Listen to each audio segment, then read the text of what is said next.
Hello everyone. Today we're going to be working the abdominals, but we're going to do it using three fairly basic leg exercises. Now, it's really important while you're doing these exercises that you have a really strong core and you're really supported through the center. Now, if you're not 100% sure how you need to engage those abdominals, just check in the description below. I've got some details there of how you can find out. So let's get ourselves set up. You might feel like you need a towel to put under your head for this one. So we're going to come down onto the mat and we're going to set ourselves up to start with. So we're going to set ourselves up with feet and knees hip width apart. We're going to find our neutral position and then we're just going to engage those abdominals a little bit. So let's start off with a nice simple one and then we'll gradually layer them up and make them a little bit more challenging.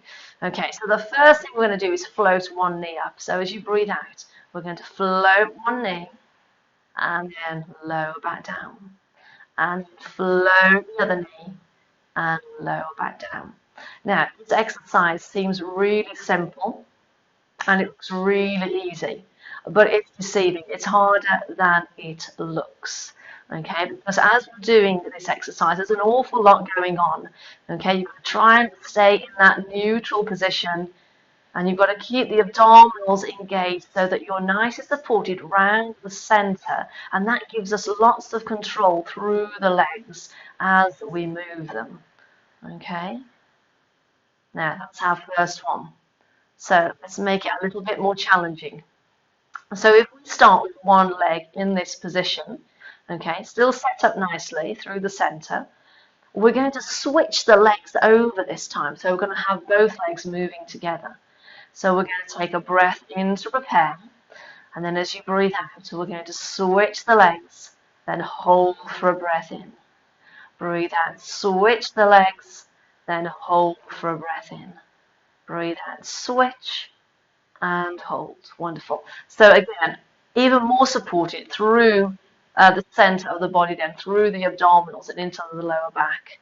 Okay, because if you're not supported there and you do this exercise, then it would be quite easy to put a lot of stress and strain on the lower back, which we don't want. Okay, so you've got to make sure you're engaging nicely. Okay, one more time. Okay, we can leave that leg there.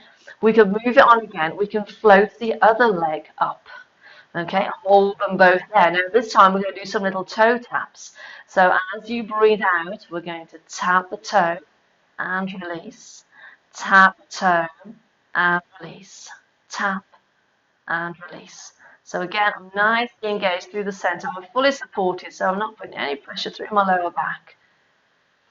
Okay, we'll just do another two, I think.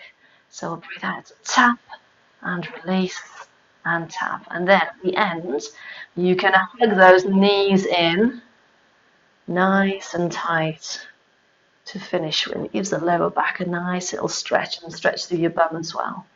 Okay, we can bring the feet down and then we're all finished.